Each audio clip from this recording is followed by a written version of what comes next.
Iniciamos directamente con el tema de hoy, la entrevista, que va a estar muy interesante.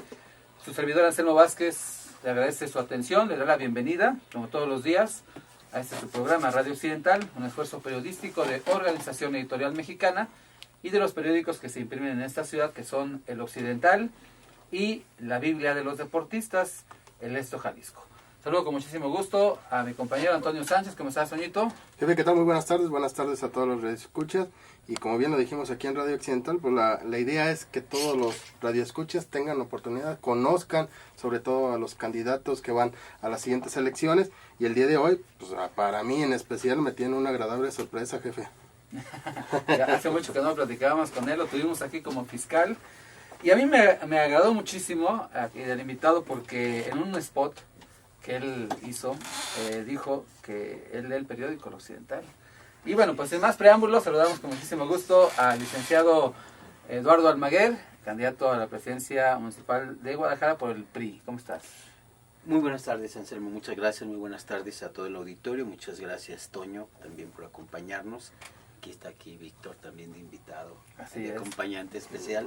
Lo primero, precisar que la campaña para Guadalajara arranca hasta el día 29 de abril. Así es. Entonces el día de hoy vamos a estar generando opiniones en lo general, algunos planteamientos de la problemática que se vive, y ya en el momento legal correspondiente, a partir de esa fecha, pues estaríamos planteando propuestas a la gente y una serie de cuestiones más concretas, porque pedimos un poco la comprensión de respeto a la ley. Escuchas, por el respeto a la ley, por supuesto, pero bueno, además de ello, sí me da mucho gusto estar. Efectivamente, yo soy del barrio de Santa Tere, vivía en la calle de Clemente Orozco 691, entre Eulogio Parra y Arista.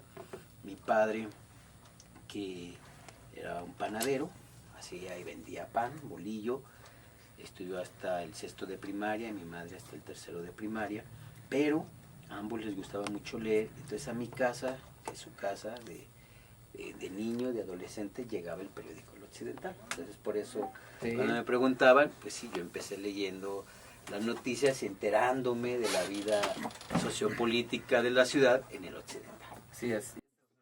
De ahí nació la inclinación por ser político. De ahí seguramente nació. Recuerdo todavía cuando yo tomaba mi camión en Circunvalación, en Jesús García y Clemente Orozco, o me movía a la Clínica 2, que es Germen 1, y recordaba, como tenía un horario medio raro, ya estaba en la preparatoria, jueves y viernes iba a las áreas de humanidades, acá por Boulevard Aclaquepaque, en Tecnológico, y lo recuerdo porque me llevaba el periódico y lo leía en el camino, ¿no? Porque duraba 1 hora más o menos en su traslado el camión.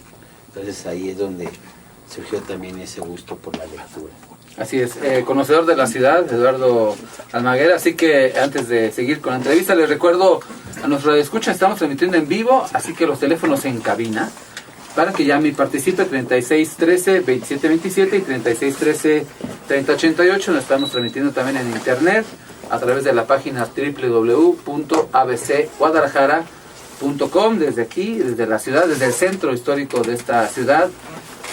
Para todo el mundo, usted nos puede escuchar, y también el formar opinión, que eso es lo más importante.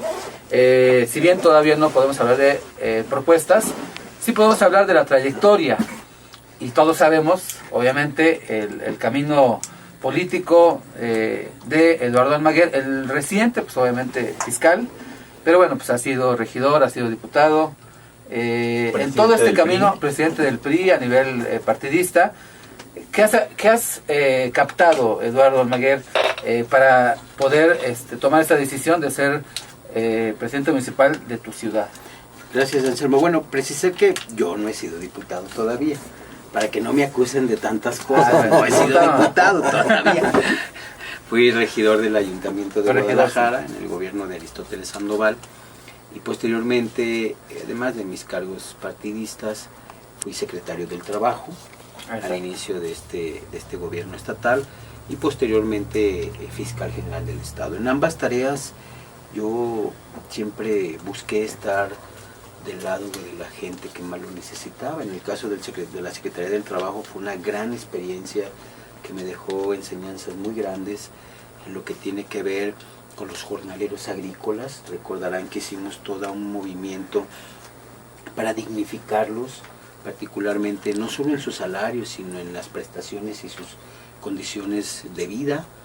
Lamentablemente, pues las familias más humildes, muchos de origen indígena, de Guerrero, Chiapas y Oaxaca, viajan en todo el país, que fue lo que conocí, esa migración interna de la que poco se habla, donde familias completas viajan en condiciones muy precarias y luego llegan a los campos de producción de Sinaloa, de Jalisco, de Baja California, en condiciones muy complejas y nadie se preocupaba por ellos.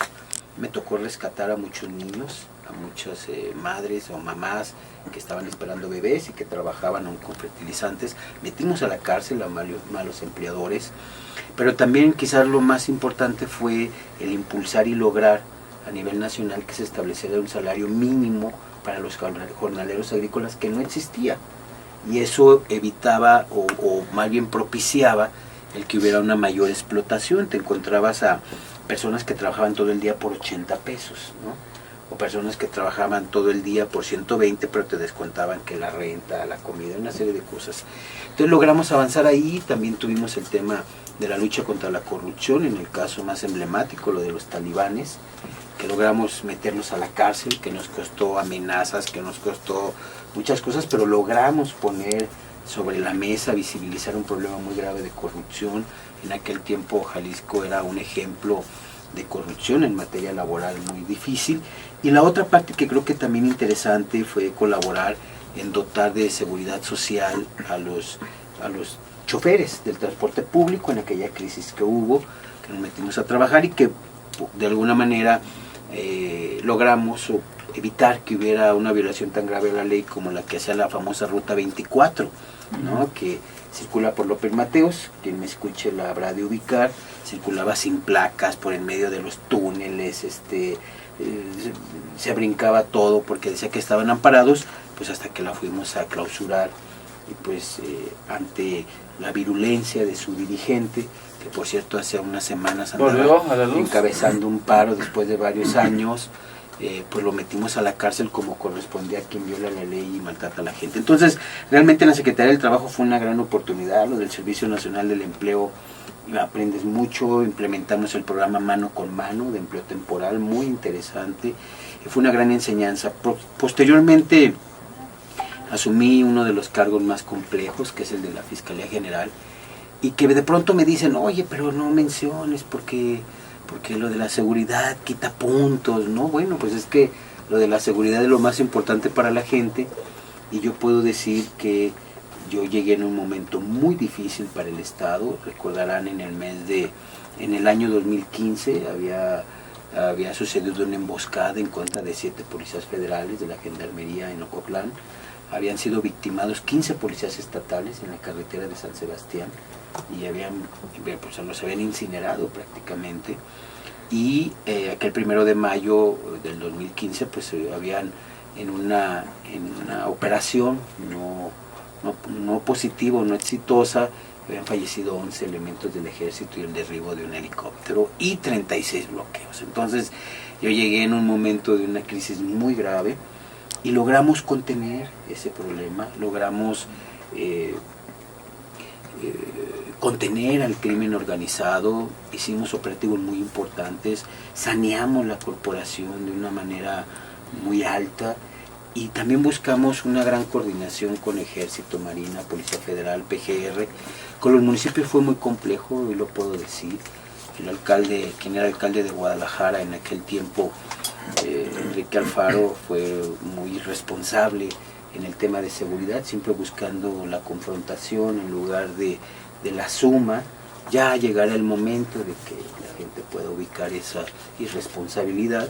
Por eso hoy Guadalajara está como está, con esta crisis tan grave.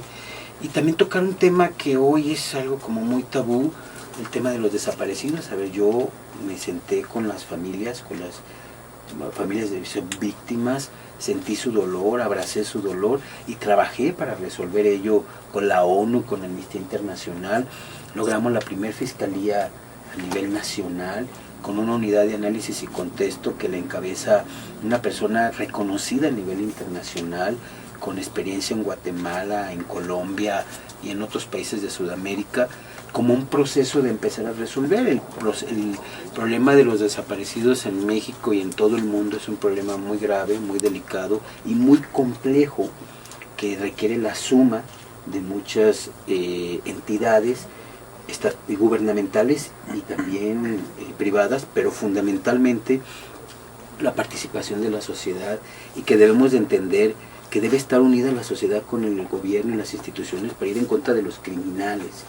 Cuando a veces nos gana el tema mediático, y no hablo de los medios, hablo de otras fuentes de poder que buscaran, al parecer, debilitar, cuando confrontan a los ciudadanos con gobiernos, quien gana son los criminales. Entonces yo lo que busqué y logré fue sumar a las organizaciones civiles en la búsqueda de sus seres queridos. Se creó la alerta Amber también. Generamos la alerta Amber, el protocolo ALBA, la primera cartilla a nivel nacional. Cuando yo llegué había 2 agentes del Ministerio Público y 6 elementos. Hoy hay casi 30 agentes del Ministerio Público, policías e investigadores. Hay un edificio que es el de la Calzada, dedicado en el tema de protocolo ALBA, alerta Amber y especializada unidad en derechos humanos y en desaparecidos.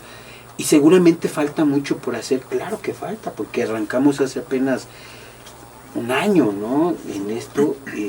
¿Por qué participa la ONU y Amnistía en Jalisco? Porque hubo una voluntad del gobernador y un reconocimiento del grave problema, y abrimos los expedientes con toda transparencia para que pudiéramos saber las causas y necesidades de por qué en Tala hay un grave problema, por qué en la costa norte, por qué en Lagos de Moreno por su límite con Guanajuato y la violencia que hay en el tema de la extracción de hidrocarburos, por qué en Tala, pues por su zona serrana y su conexión a la metrópoli y a la costa norte, particularmente Puerto Vallarta, por qué en los límites con Michoacán o en Autlán. Bueno, porque allí estaba la célula más fuerte del crimen organizado, del cártel, que también eso hay que decírselo a la gente, como ahorita te lo estoy platicando, para que podamos dimensionar por qué ha sucedido y por qué en el anterior gobierno de González Márquez se cubrió totalmente eso. O sea, no se visibilizó, se minimizó, se atacó a las organizaciones, se les quiso criminalizar. Mi postura era muy sencilla. Yo no sé si sea criminal o no. Aquí hay un delito de una persona que desaparecieron y tenemos que encontrarlo, ¿no? Y ya, si lo encontramos vivo y tuviera algún problema legal, pues que se procese.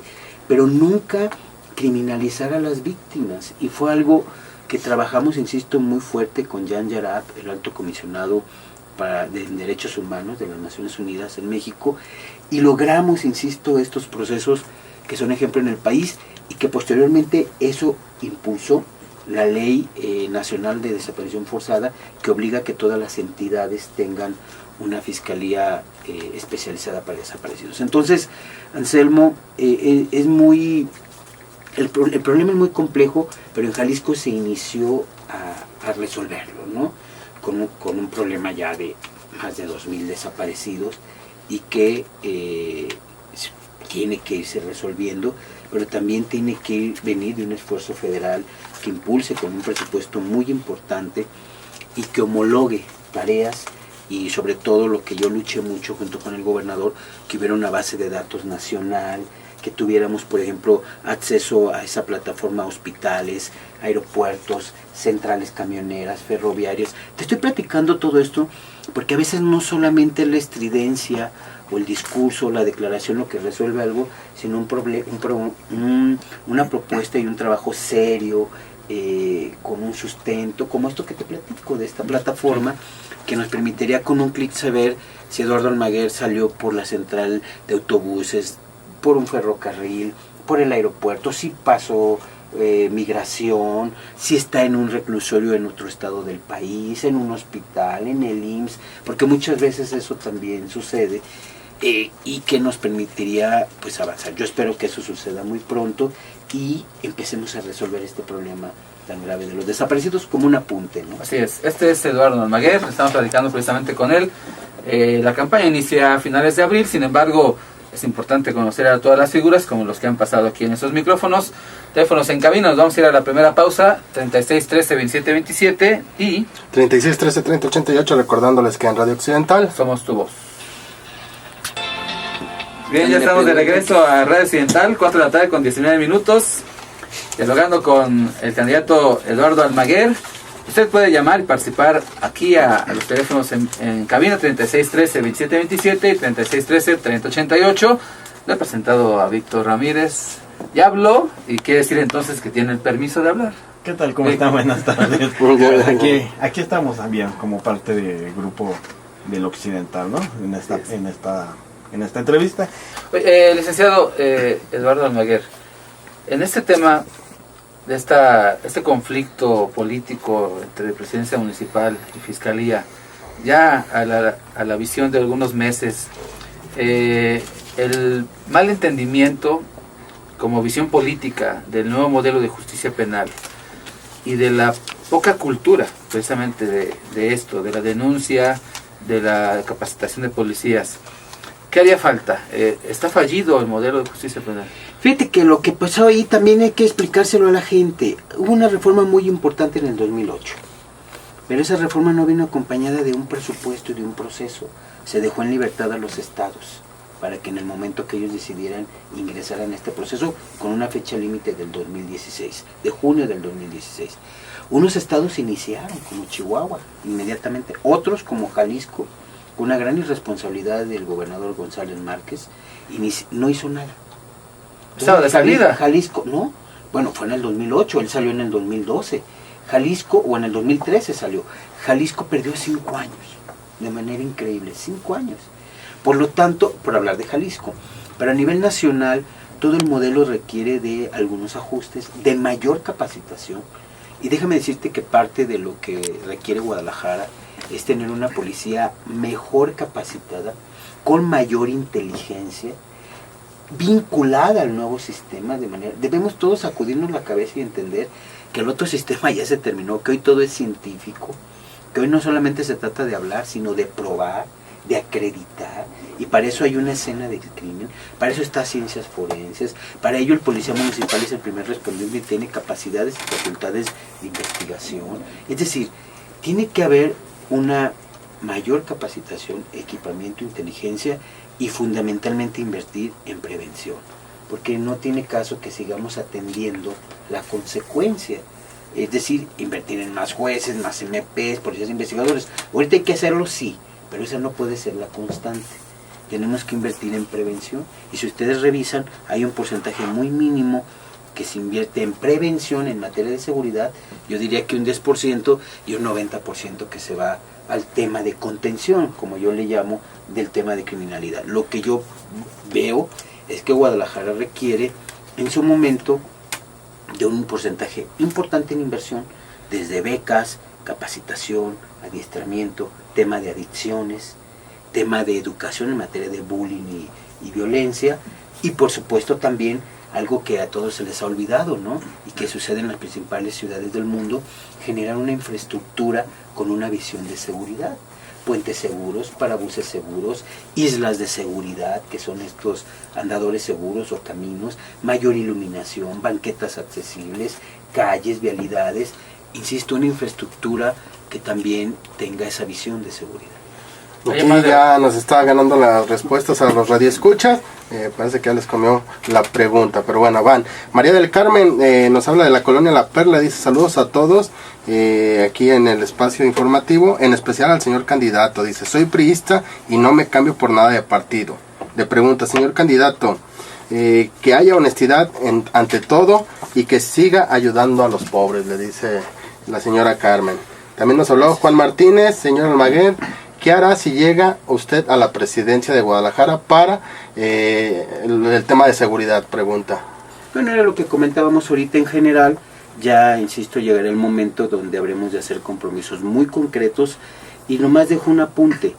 Esos compromisos tendrán que ir aparejados de presupuesto, porque luego cuando andan de candidatos hablan muchas cosas como si tuvieran 10 presupuestos. El país de las maravillas. Y no es así, hay que decir, Amnistía. esto vamos a hacer con estos recursos. Eso no. Muy bien. Gabriel Ramírez le pregunta al señor candidato, ¿cómo no pueden luchar ustedes solos sin necesidad de hacer unas coaliciones? ¿Se sienten inseguros? Saludos a todos.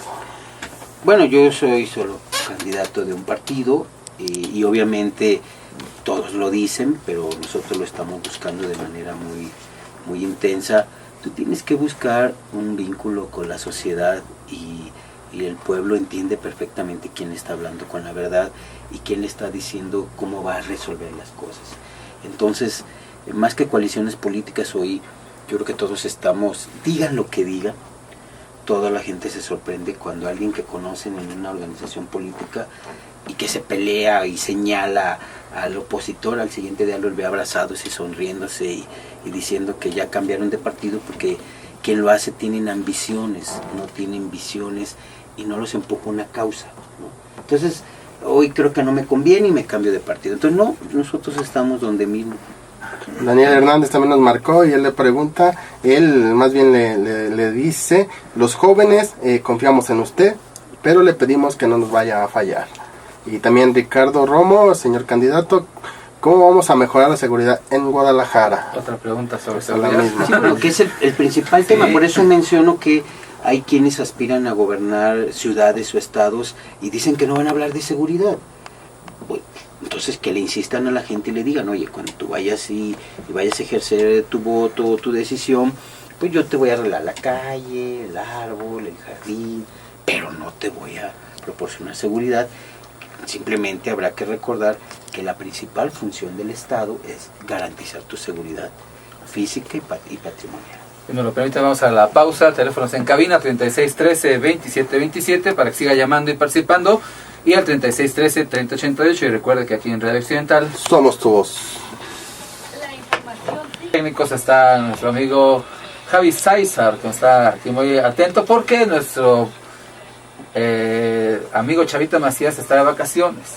Él toma vacaciones 4 veces al año. Habría que decirle aquí al exsecretario de Trabajo que pues ese tipo de que ponga reglamentos, chambas son buenas. Ya no. Que lo reglamente. Ahí está al revés. Ahí está al no, revés. Que sea igual para todos. Digo. O que sea igual para todos. Bueno, un saludo donde quiera que sea Chavita Macías. Y bueno, estamos platicando con Eduardo Almaguer, candidato del PRI a la presidencia municipal de Guadalajara. Me gustaría hablar del tema interno en el PRI, ¿te parece, sí, Eduardo? Con todo gusto. Ahorita lo hablábamos fuera del aire. En un momento en el que el PRI parece ser que en la alegoría esta de que el barco se hunde y los ratones salen así en desbandada, bueno, no tanto así, pero sí algunos. ¿Qué le puedes decir a la gente? Sobre todo a los priistas que son y a la gente que, pues, mucha gente está harta. Hay un hartazgo, en general a los partidos políticos, a los gobernantes en turno. Y bueno, pues obviamente, ¿cómo se mantiene en este momento en el ánimo el PRI Guadalajara y el PRI Jalisco? El PRI, su militancia, el mayor número de su militancia es gente del pueblo. Por eso, a pesar de tantas, recuerdo el año 2000, cuando perdimos la presidencia de la República, como el entonces presidente Vicente Fox le impuso una multa. Bueno, no él, pero lo promovió él, fue la autoridad electoral, le impuso una multa al PRI por 1.000 millones, es decir, sus prerrogativas por todo el año, ¿no? Buscando debilitarlo y hasta desaparecerlo. Sin embargo, el PRI se mantuvo y logró, 12 años después, recuperar la presidencia de la República. ¿A qué me refiero? A que esa gran fuerza que tiene el PRI como institución no depende de una persona en lo individual, y esa es su gran riqueza y diríamos que la mayor garantía que puede haber para las personas. En el PRI no hay dictadores, no hay una sola voluntad, no hay una voluntad única, hay procesos de renovación, de cambio. Entiendo, mal, no justifico que excompañeras o excompañeros que fueron beneficiados en el ejercicio del poder, que se beneficiaron en estos cerca de 8 años, hoy estén buscando seguir beneficiándose en otro partido, cuando lo que no entienden es que a donde ellos van, los van a seguir viendo como lo que son, por lo menos oportunistas de la política. Nosotros en un momento dado los mencionamos débiles de espíritu, ¿no?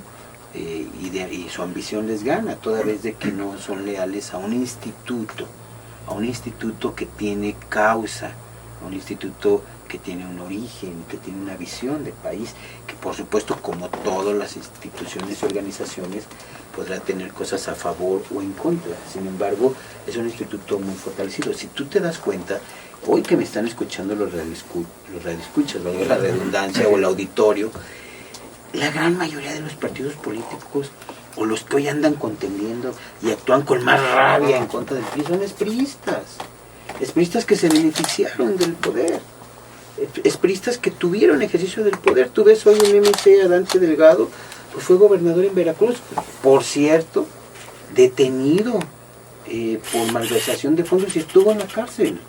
Hoy ves a Andrés Manuel López Obrador y fue dirigente estatal del PRI en Tabasco y tuvo cargos, etcétera, etcétera. Entonces, y ves en todos los partidos, ¿no? Y en todas las candidaturas de otros partidos ves a muchos priistas o expriistas.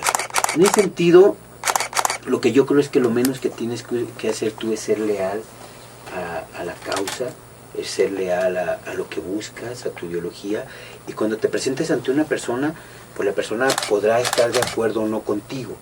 Lo que nunca te van a poder reprochar es tu lealtad, y tu lealtad en todos los sentidos, que es lo que vale, en mi opinión. Entonces hoy el PRI hoy en Jalisco está fuerte, tiene una base muy sólida. Hay quienes se han ido, pues lo harán bajo su responsabilidad, ¿no? Algunos todavía en el ejercicio del cargo como alcaldes, que fueron beneficiados de todas las decisiones y de todos los procesos internos que lleva el PRI, y que hoy en esa ambición o en esos temas personales pues deciden traicionar los postulares del partido y estar con otros personajes, allá ellos, ¿no? Ya, como dicen, la gente los juzgará. Pero nosotros estamos muy fortalecidos. En el caso de Guadalajara hay una gran militancia. El pasado domingo registramos nuestra planilla, estoy muy contento. Y estoy muy contento porque en mi planilla van desde empresarias, gentes, adultos mayores, personas con discapacidad, mujeres, jóvenes, que expresan al pueblo del PRI, pero además líderes sociales. O sea, no hablo solamente del tema político, líderes sociales que le dan una gran fuerza, porque yo, el mensaje que busco dar es que lo que yo estoy buscando es una Guadalajara que sea incluyente para todos, con respeto para todos, y con un trato como debe darle un gobierno que sirve a los ciudadanos. Y esta planilla se conformó de esta manera. Insisto, yo estoy muy satisfecho y también muy motivado para seguir caminando. Y eso es realmente el PRI. Y como en todos los procesos electorales y en todos los partidos, habrá quien se vaya y habrá quien se integre. Lo rico, la riqueza del PRI es que se integran más gentes del pueblo, líderes sociales, que son a los que yo prefiero a que vengan políticos de otros partidos, porque no les cumplieron sus ambiciones. Oiga, pero sin embargo, o sea, van aparentemente liderazgos del PRI que los hace ver como que los debilita, y bueno, han sido más sonados en esta ocasión que cuando usted fue presidente del PRI estatal. Sí, bueno, son circunstancias y momentos, Víctor. Mira, te hablo del caso de Tonalá. El caso de Tonalá, el actual alcalde llega por procesos y acuerdos de los grupos tradicionales, políticos, expresiones, y hoy él traiciona todo eso. Y pues yo no estoy en Tonalá, pero si yo estuviera, a mí me daría vergüenza que después de que hace una carrera y que el propio partido opera y toda la fuerza para que él tenga su gran oportunidad de gobernar su municipio, traicione, ¿no? Y luego invita a una diputada que todo lo obtuvo, hasta sus viajes. Bueno, dicen inclusive que se esperó hacer su último viaje a Nueva York para luego renunciar al PRI, ¿no? Pero no te renuncian por una causa, te renuncian por una ambición. Dicen que porque está del lado, o dicen que porque están del lado correcto de la historia.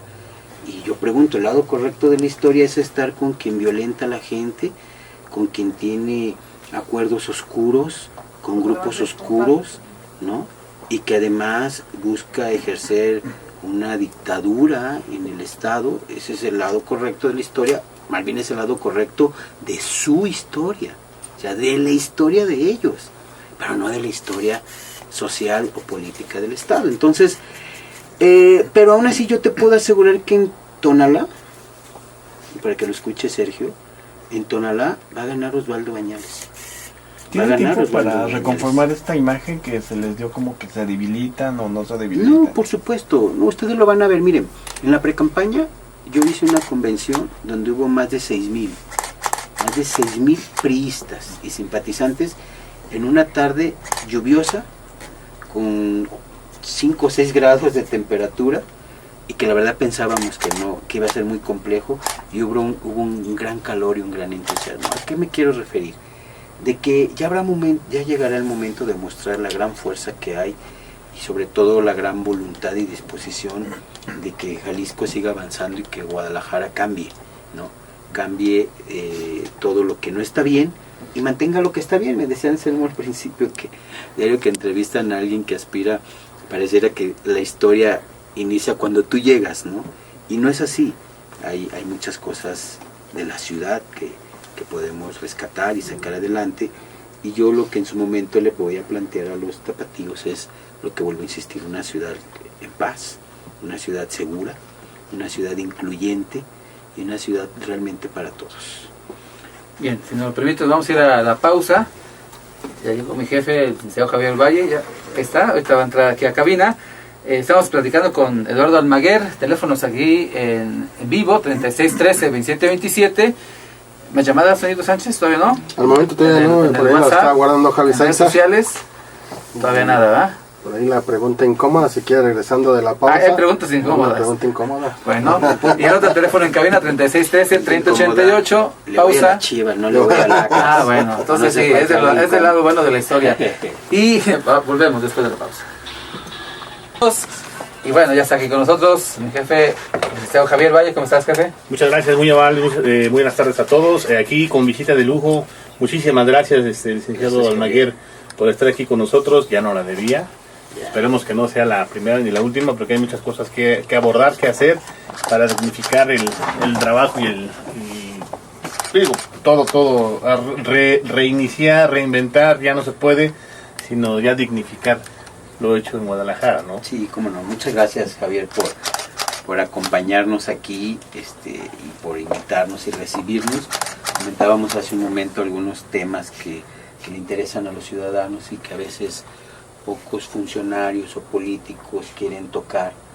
Decíamos hace un momento porque dicen que eso los puede desgastar, cuando ahorita la principal demanda de los ciudadanos es el tema de la seguridad, por supuesto el tema de la impunidad, y lo que desean en esta etapa es escuchar cómo se va a resolver ese problema. Entonces yo he tomado la decisión de abordar siempre cualquier tema, con toda transparencia, pero particularmente el tema de la seguridad, ¿no? Y los qué, los cómo y los cuándo. ¿Por qué Eduardo Almaguer quiere ser presidente municipal? Bueno, primero porque es un gran honor poder gobernar y servirle a la comunidad donde naciste, ¿no? Yo nací un 13 de octubre de 1968 en la maternidad Catalina, que está aquí por Esteban a la Torre, no, Pablo Valdés. Por Pablo Valdés, ya tiene muchos años, no sé si todavía esté funcionando. Sí, ya no existe, Anselmo, no, más tengo 49 años. Bueno, no, nada más cambió de nombre. Ahora resulta, donde tú naciste sí existe. Actualmente, donde yo nací todavía existe. Ah, sí, es el Seguro Social. No, yo nací en Gabriel Mancera 222 en la Ciudad de México. Por eso, pues, el hospital más famoso. No, es Gabriel Mancera. Ahí nací. Lo he dicho, yo soy del barrio de Santa Tere, hace unos momentos de mi domicilio. Ahí crecí, estudié mi primaria en el Cervantes Colomos con una beca de Cáritas. Está ubicado ahí por el Oratorio Salesiano, muy cerca. Y entonces cuando tú naces, ves cómo se va desarrollando siempre una gran ciudad como Guadalajara, también hay que decirlo, es una gran ciudad. Yo creo que es muy importante que podamos integrarla, ¿no? Que no solamente, y se ha dicho todo el tiempo, no es algo nuevo, pero yo creo que lo nuevo va a ser generar una propuesta muy clara, muy contundente, con un presupuesto muy claro también, para que ya no haya esa diferencia tan grande entre el poniente, el oriente, el sur y el norte de la ciudad. Entonces en eso Ese es mi gran interés, creo que lo puedo hacer, como lo he hecho en otras partes, de transformar, de mejorar y de ver una ciudad donde te sientas muy, muy orgulloso de ella. La gente conoce aquí de Guadalajara a Eduardo Almaguer. ¿Qué esperas darles? La gente está sedienta, ávida de seguridad, de protección, de no tener un representante o un alcalde que se enfrente con los habitantes y dicen, si no estás conmigo, estás contra mí, ¿no? Entonces, ¿cómo vas a borrar esa imagen? ¿Tú qué ofreces? ¿Tú qué quieres hacer? ¿Cuál es la diferencia? Bueno, Javier, mira, yo creo que lo fundamental primero es cómo integras a la gente en tus políticas públicas, en tus programas de gobierno. Yo aprendí, así me formé, que cuando quieres hacer algo en alguna colonia o en algún barrio, pues lo elemental es ir a preguntarle a la gente, ¿no? ¿Qué es lo que necesita y si están de acuerdo en que se deba de realizar alguna actividad o acción? Y eso se perdió. Esto tan sencillo que te estoy diciendo se perdió. Lo que hoy hacen es ir a imponer obras, pareciera que más con una visión de negocio que de atención a los ciudadanos. Entonces llevan a la policía a reprimir vecinos, podan árboles o quitan árboles, preparan terrenos para crear edificios. Tú sabes que Guadalajara está muy sobresaturada, no hay un diagnóstico para saber cuántas torres verticales todavía desarrollos verticales caben en Guadalajara. Hoy nos damos cuenta que se habla que hay 187 proyectos, sin siquiera pensar si hay la suficiente infraestructura hidrosanitaria, si hay el agua suficiente. Hoy en Providencia ya están padeciendo problemas de agua, de abasto de agua, y te das cuenta que hay un gobierno municipal que vende, que malbarata sus edificios, el patrimonio de los tapatíos, para hacer negocio con torres, ¿no?, habitacionales, donde no sabemos si ahí deben de estar. Entonces, esto que te estoy hablando ha generado también un divorcio y un hartazgo y una decepción de la gente. Entonces, lo fundamental será escucharlos y a partir de ello, pues tomar esas decisiones que realmente la gente desea. Pero en el tema fundamental de la seguridad, que lo comentaba hace unos momentos, yo insistía e insisto nuevamente, si bien hay que hacer una inversión importante para equipamiento, para capacitación y para mayor inteligencia, para contener el crimen, también hay que iniciar a poner un presupuesto doble o triple en lo que corresponde a la prevención. Y prevención tiene que ver, lo mencionamos, con capacitación, con becas, con cursos en artes, oficios, aprovechar esta infraestructura que hay en los barrios y en las colonias para llevarlo a cabo. Y también, no lo mencioné hace un momento, pero un centro municipal que pueda trabajar en la detección, en la prevención, detección y tratamiento de adicciones, porque es un tema que también como que se ha dejado de lado, y este centro municipal lo que haría sería trabajar con todas aquellas organizaciones privadas que atienden este problema a partir de un seguimiento y de una asesoría con psicólogos, psiquiatras, trabajadores sociales, médicos, que permita que esa atención que se da en estos lugares privados realmente sea eficiente y evitemos que las adicciones sigan siendo un motor muy importante de la violencia y la criminalidad. Es parte, estamos dando unos pincelazos, comentaba yo hace un momento, para ya a partir del 29 de abril hacer propuestas muy concretas, acompañadas de presupuesto muy concreto, claro, que le dé a los tapatíos mucha claridad de lo que puede suceder a partir del 1 de octubre de este año. Antes de tomar alguna decisión que tú quieras, una vez que llegues al gobierno, que si se te favorezca, ¿lo consultarás primero con la ciudadanía? Absolutamente. La campaña servirá para ello, pero insisto, yo me formé en mi trabajo social y luego político en que primero había que preguntarle a la gente. A ver, es muy sencillo, nadie sabe más lo que sucede en su colonia que quien vive en ella. Y los que venimos de fuera a intentar descubrir o imponer algo que no vivimos a diario y que no sentimos, pues obviamente no vamos a tener esa claridad como la tienen los propios vecinos. Y lamentablemente en estos últimos 2 años y meses a los comités de vecinos los han hecho a un lado, prácticamente los han desaparecido de la participación ciudadana en el gobierno de Guadalajara, y entonces vemos el enfrentamiento continuo y constante con los vecinos, con los pobladores, la represión que se hace y cómo llegas al límite inclusive de enfrentar y maltratar a una persona de la tercera edad y ordenar que lo detengan. Alguien dirá, bueno, es que fue una mala tarde. No, es el ejemplo de una actitud y de una personalidad de alguien que no entiende que el ejercicio del poder es para servirle a la gente y no para servirse o para servir tus ambiciones. Pero no solo ese personaje, sino también todo lo que lo rodean y que se han quedado. Hay que recordar cómo intentaron, y nosotros nos hemos opuesto apoyándolos, cómo intentaron destruir nuestras tradiciones de las calandrias, cuando tratándonos de tratar como ignorantes, cuando en las principales ciudades del mundo y de México pues se usan los carruajes o las calandrias con caballos. ¿Por qué? Porque es el trote para cabalgar en el caballo, ¿no? No es lo mismo subirte a una motocicleta que a un caballo. Y aquí quieren que usemos calandrias motorizadas para hacer la burla en todo el país y en todo el mundo de que en Guadalajara, en vez de tener el trote del caballo, traes un motor, porque al gobernante en turno, ese que vino a estar 2 años nomás, se le ocurrió y lo quiso poner, y también para variar, llevó a la policía. Y no estamos diciendo que el caballo tiene que ser bien tratado, tener su veterinario, su alimentación, como debe de ser, ¿no? Pero no el tratar de terminar esa tradición de más de 150 años, por poner un apunte nomás. Licenciado, esta campaña a todas luces se tornará muy densa, llena de guerra sucia, llena de descalificaciones. ¿Qué esperaremos de Eduardo Almaguer? No, pues decir la verdad, yo le he dicho a todo mi equipo que nosotros únicamente vamos a hablar con la verdad, porque también a la gente va a ser más difícil. Nosotros lo denunciamos ya ante el INE, y ante un juez en materia civil, el tema de las noticias falsas o fake news.